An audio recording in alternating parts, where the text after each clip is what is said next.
بہلول کا نام تو آپ نے سنا ہی ہوگا۔ حضرت بہلول دانا خلیفہ ہارون رشید۔ بہلول کا نام تو آپ نے ضرور سنا ہوگا، جنہیں بہلول دانا بھی کہا جاتا ہے۔ ایک فلسفہ ولی کامل اور طارق الدنیا درویش کے طور پر پہچانے جاتے تھے۔ ان کا کوئی گھر یا ٹھکانہ نہیں تھا، شہر میں ننگے پاؤں پھرتے، جس جگہ تھک جاتے وہیں ڈیرا ڈال لیتے۔ بعض لوگوں نے انہیں مجذوب بھی لکھا ہے، کیونکہ وہ عشق الہی میں گم اور ارد گرد کے ماحول سے بے خبر ہوتے تھے۔ بہت کم لوگوں کی طرف التفات کے رکھتے، لیکن جب کبھی عوام الناس کی طرف منہ کرتے تو حکمت اللہ کی بہت ہی عجیب و غریب باتیں کرتے۔ کوفہ میں پیدا ہونے والے بہلول کا اصل نام وہب بن عمرو اور تعلق عرب قبیلے بنو عمان سے تھا۔ ان کے والد چھٹے امام جعفر صادق کے شاگرد تھے، لیکن کچھ وقت ساتویں امام موسیٰ کاظم کی صحبت میں بھی گزارا۔ بہلول کا شمار بھی امام موسیٰ کاظم کے پیروکاروں میں ہوتا تھا۔ جب خلیفہ ہارون رشید نے امام موسیٰ کاظم کو قید کرنے کے بعد ان کے تابعین کے خلاف کارروائیاں شروع کی تو وہب اور کچھ دوسرے لوگوں نے امام سے قید خانے میں ملاقات کر کے لائحہ عمل کے لیے ہدایات مانگی۔ امام عالی مقام نے جواب میں صرف ایک لفظ جیم لکھ کر اپنے عقیدہ مندوں کے حوالے کر دیا۔ ہر شخص نے جیم کو اپنے انداز میں لیا، کچھ نے اسے جلا وطن سمجھا اور بعض نے اس کے معنی جبل یعنی پہاڑوں میں روپوشی لیا، لیکن وہب نے اس سے جنون یعنی مجنونیت میں تبدیل کر دیا۔ انہوں نے اپنی شاہانہ زندگی ترک کی اور پھٹے پرانے کپڑے پہن کر گلیوں میں نکل آئے۔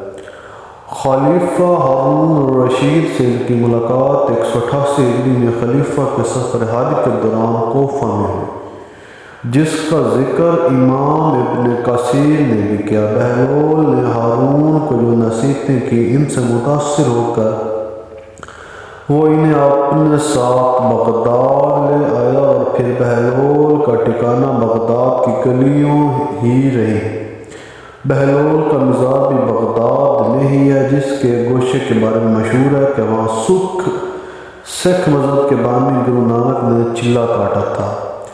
کہتے ہیں کہ ایک دن بہلول دریائے دجلہ کے کنارے بیٹھے گیلی ریت کے ڈھیریاں بنا رہے تھے اور ہارون رشید کی چیختی ملکہ زبیدہ اپنے محل کے جھروکے سے بڑے انہاق کے ساتھ انہیں دیکھ رہی تھی۔ وہ مٹی کی ڈھیری بناتے اور پھر خود ہی سے مسمار کر دیتے۔ ملکہ جھروکھا سے اترا کر اپنی سہیلیوں کے ہمراہ دریا کنارے آ گئی اور پوچھا، کیا کر رہے ہو بہلول؟ بہلول نے ادائے بے نیازی سے کہا، جنت کے محل بنا رہا ہوں۔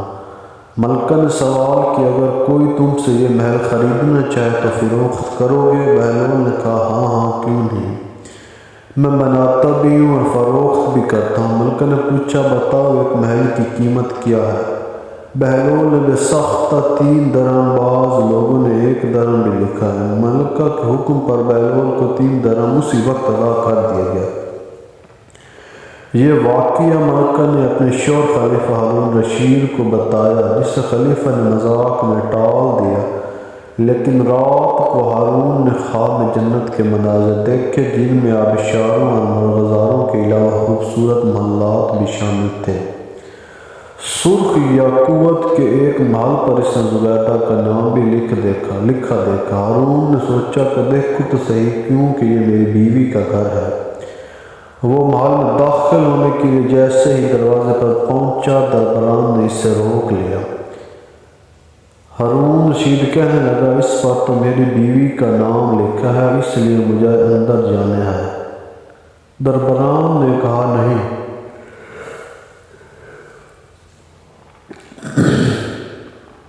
یہاں کا دستور الگ ہے، جس کا نام ہوتا ہے صرف اسی کو اندر جانے کی اجازت ہے، لہٰذا آپ کو داخل ہونے کی اجازت نہیں۔ جب دربیان نے ہارون رشید کو پیچھے ہٹایا تو اس کی آنکھ کھل گئی، لیکن بیدار ہونے پر خیال آیا کہ اللہ تعالیٰ نے زبیدہ کے حق میں بہلول کی دعا قبول کر لیا۔ چنانچہ وہ ساری رات اسی افسوس میں کروٹیں بدلتا رہا۔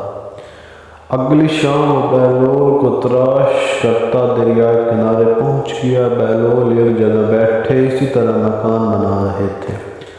ہارون نے پوچھا کیا کر رہے ہیں؟ بہلول نے کہا جنت کے محل بنا رہا ہوں۔ ہارون نے پوچھا بیچو گے؟ تو بہلول نے کہا ہاں کیوں نہیں، میں بناتا بھی ہوں اور فروخت بھی کرتا ہوں۔ ہارون نے سوال کیا کہ بتاؤ ایک محل کی قیمت کیا ہے؟ تو بہلول نے جواب دیا تیری پوری سلطنت۔ ہارون رشید نے کہا اتنی قیمت تو میں نہیں دے سکتا، کل تو 3 درہم کے بدلے دے رہے تھے اور آج پوری سلطنت مانگ رہے ہیں۔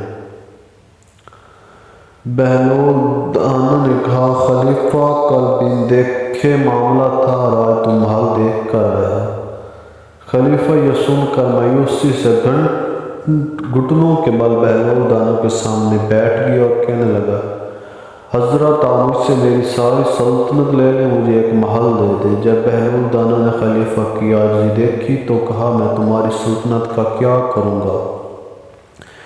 اس دنیا کی محبت تو بہت سے گناہوں کی جڑ ہے، جاؤ اپنی سلطنت اپنے پاس رکھو، میں اس محل کو بھی تمہارے لیے 3 درہم میں فروخت کرتا ہوں۔ معروف بزرگ سیدنا سری سختی فرماتے ہیں ایک بار مجھے قبرستان جانا ہوا، وہاں میں نے بہلول دانا کو دیکھا کہ ایک قبر کے قریب بیٹھے مٹی میں لوٹ پوٹ ہو رہے ہیں۔ میں نے پوچھا آپ یہاں کیوں بیٹھے ہیں؟ جواب ملا میں ایسی قوم کے پاس ہوں جو مجھے اذیت نہیں دیتی، اگر میں غائب ہو جاؤں تو میری غیبت بھی نہیں کرتی۔ ایک دن بہلول بازار میں بیٹھے تھے کہ کسی شخص نے پوچھا بہلول کیا کر رہے ہو؟ تو بہلول نے کہا کہ بندوں کی اللہ سے صلح کروا رہا ہوں کہ اللہ تو مان رہا ہے لیکن بندے نہیں مان رہے۔ کچھ عرصے بعد اسی شخص کا ایک قبرستان کے پاس سے گزر ہوا تو دیکھا بہلول قبرستان میں بیٹھے ہیں۔ قریب جا کر پوچھا بہلول کیا کر رہے ہو؟ بہلول نے کہا بندوں کی اللہ سے صلح کروا رہا ہوں۔ اسی شخص نے کہا کہ پھر کیا ہوا؟ بہلول نے کہا کہ بندہ تو مان رہے ہیں مگر آج اللہ نہیں مان رہا۔ بہلول سے ایسے درجنوں واقعات اور دنائی کی باتیں منسوب ہیں۔ کچھ لوگ اسے کتابی باتیں کہتے ہیں اور بعض اسے روحانیت کے معراج مانتے ہیں، لیکن یہ طے ہے کہ جو بہلول دانا کہہ گیا وہ پتھر پر لکیر ہے۔